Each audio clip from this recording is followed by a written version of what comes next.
Hey everyone, just to put this out there, it's not a long live stream, but Tom Steyer is running for president. He was hedge fund op manager who, as he put in his most recent commercial, he has a tiny outfit, and from it he became a billionaire. Um, his investments were in coal. I say all that because now Tom Steyer has had what I think should fairly be described as a kind of a stranglehold on Oakland's economic development. As you know, if you're watching this, Oakland has one of the worst homeless problems in the country, with an estimated 6,000 people out there on the streets as I make this. Meanwhile, Insight Terminal Solutions partnered with my longtime friend, California Capital Investment Group managing partner Phil Tagami, has worked to build something called the Oakland Bulk and Oversized Terminal. Now, the Oakland Bulk and Oversized Terminal project is not new. It has been around, well, let's see, what's this, 2019? Let's go backward, 2019, 2009, that's 10 years. 1999, that's another 10 years, that's 20 years. Uh, let's take it all the way back to when it was an idea, okay? Uh, 1993, excuse me, 1993. Yeah, 1992. And I remember Phil talking back then about, in the port of Oakland itself, talking about the need for a bulk terminal. And that became a plan for a deep water port on the north end of the port properties. Well, so in this terminal, this logistics center, the idea was to have the idea of this logistics center was to have a kind of a just-in-time delivery system, and where the shipment, let's say you've got a buyer, potential buyer in Indonesia, a potential buyer of your coal that's produced, say, in Utah or West Virginia. The Oakland Bulk and Oversized Terminal could take that coal or iron ore or sulfur brought in by covered car, no, covered rail car, not the exposed kind, covered, and then put into a series of buildings and conveyors. It never sees the outside. It's not put in one of these famous pit yards exposed to the air, black soot, right? No, that's not this facility at all. And the commodity goes from rail to building, if it needs to be stored for a time, so it's a very short time, and then to ship. It can also go in reverse. That was the essential, simple idea. Oakland never had it. Well, the two other ports did, I believe, LA and Richmond, actually three. But Oakland knew about this. In fact, Oakland not only knew about it in 2008, going in 2009, City of Oakland official by the name of Pat Cashman called for something called, who is the project manager within the Oakland Office of Economic Development, called for something, it was called the Tioga Report. And Tioga had, it was an acronym mainly because of the persons that wrote it, the company. But the point I'm making is that Oakland knew that Phil had to find a a person that was experienced in establishing business in the hauling of coal, already in that business, in minerals and commodities. And the Tioga report, which has not yet seen the full light of day, but it will. The Tioga report said, hey, you know what? Phil needs this kind of experienced operator. He is not that. And the consultant basically laid a bet that he wouldn't find it, in so many words. Okay. Well, guess what? Phil not only found that person or company once, but twice. But Phil has a very stringent set of environmental requirements that the first partner did not meet. But the second partner, Insight Terminal Solutions, did. Now, what were the requirements? Very simple. Phil insisted contractually on the use of covered cars. He insisted on finding and using the latest technology with the objective of achieving the mark of zero emissions.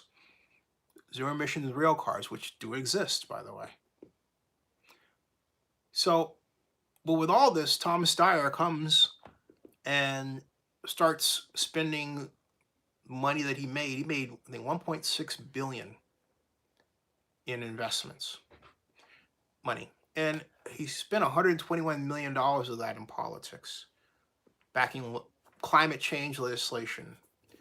But in the case of Oakland and the Bay Area, scaring the heck out of politicians, shaming them, bullying them to back basically anything that looks like or sounds like it would lead to a zero emissions objective, whatever it was, be a law, okay, or protest.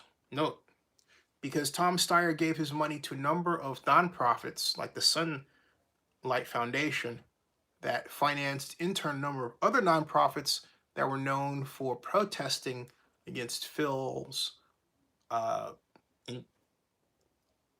Oakland BOCN oversized terminal, even to the point of going to his house, which was not the right thing to do. But the pièce de résistance example in all this was Tom Steyer partnering with Oakland Mayor Libby Schaaf, who I've known for 32 years now, I guess. Yeah. And giving $500,000 to her much needed, I would agree, even though our homeless problem is even worse, but much needed Oakland Promise program, and perhaps even more. But the Daily Caller blog asserts that Mayor Schaaf and Tom Steyer partnered together and said, hey, you know what? We get the city of Oakland, this is Tom Libby, get the city of Oakland to partner with San Francisco and other cities to sue the big oil companies because they are responsible for climate change, okay? So basically, he pays $500,000 into her Oakland Promise. This is what the Daily Caller is saying. In exchange for her taking on this momentous lawsuit. And so guess what? The city of Oakland and the city and county of San Francisco did just that, and they lost in court. It was ill-advised. If you read the case, if you read their arguments, they were terrible. But Tom Steyer has basically scared Oakland's economic development to a point where there's no discussion about the need to make more basic jobs. Not everyone can do a tech job. The BOCN oversized terminal will bring between 120 to 160 jobs to Oakland, direct jobs. Indirect, it's well into the thousands. But, and it's part of something even bigger called Oakland Global, which is a whole kind of airport logistics terminal, if you will. And it has a brother next door or sister called Centerpoint. But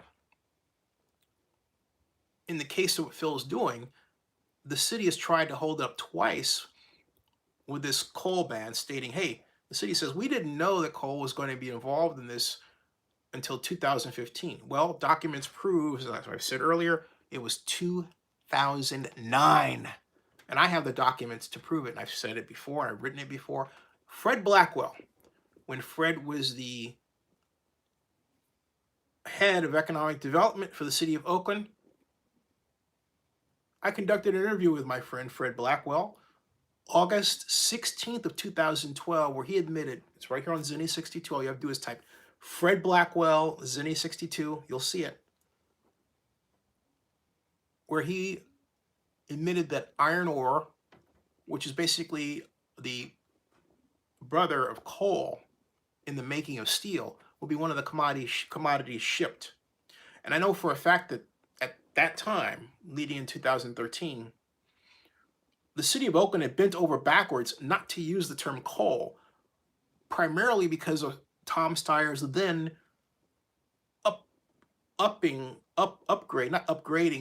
ramping up of advocacy against fossil fuel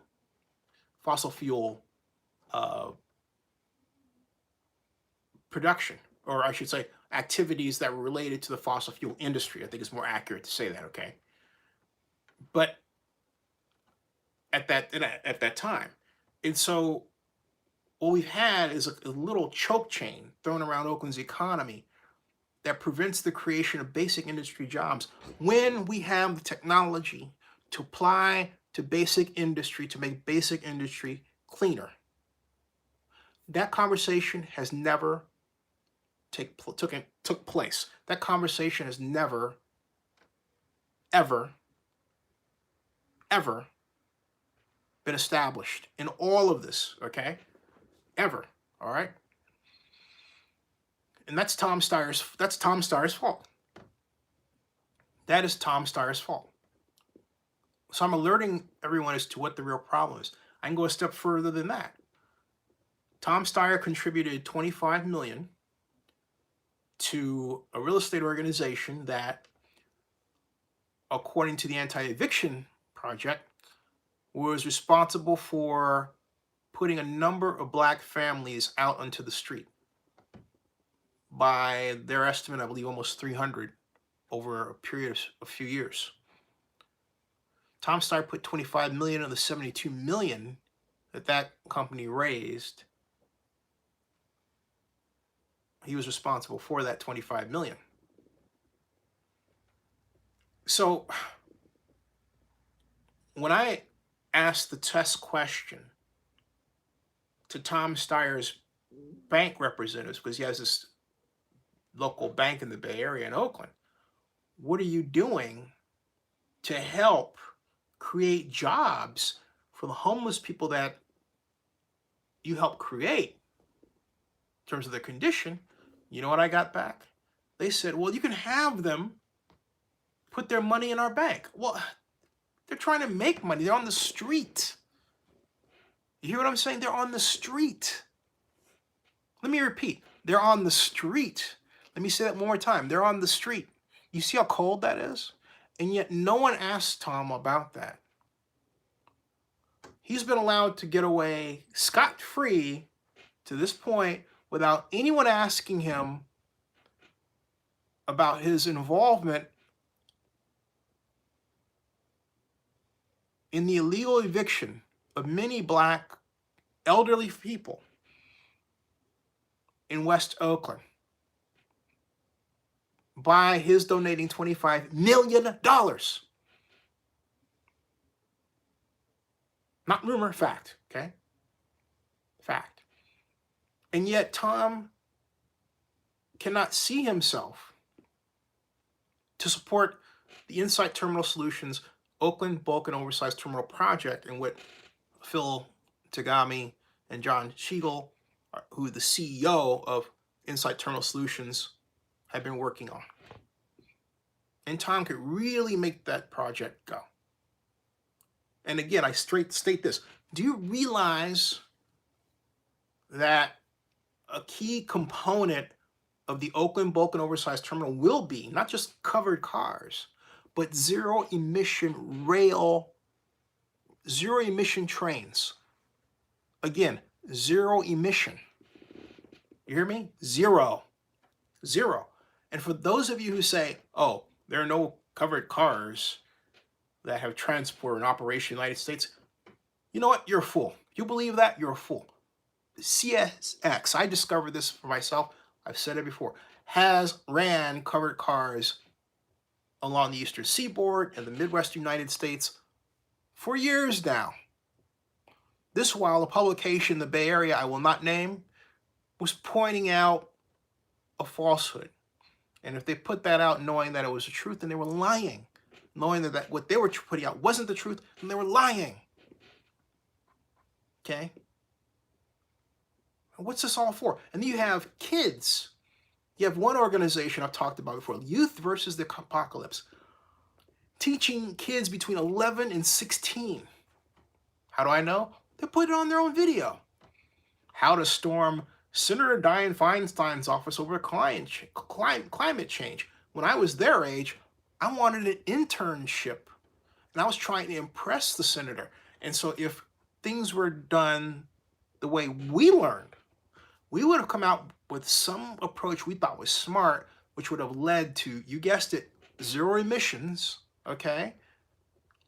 Some technical contribution to the effort of fighting climate change that we would then take to the senator and say, hey, we would love for you to back this. Hoping that she'd be so impressed with us, we would say, we'd love to be your intern, and she would say, that would be great, right? Or back this organization that we're trying to start, this kids science fair, if you will.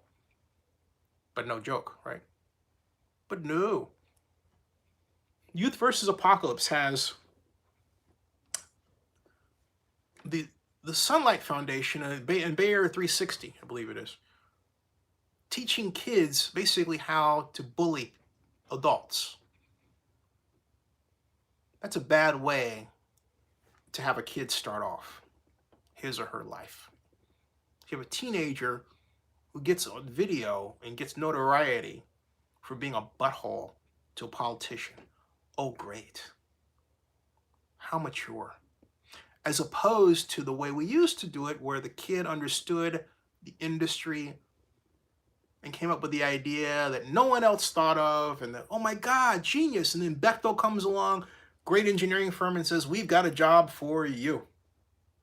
We've got a job for you. Isn't that the better way? I think so.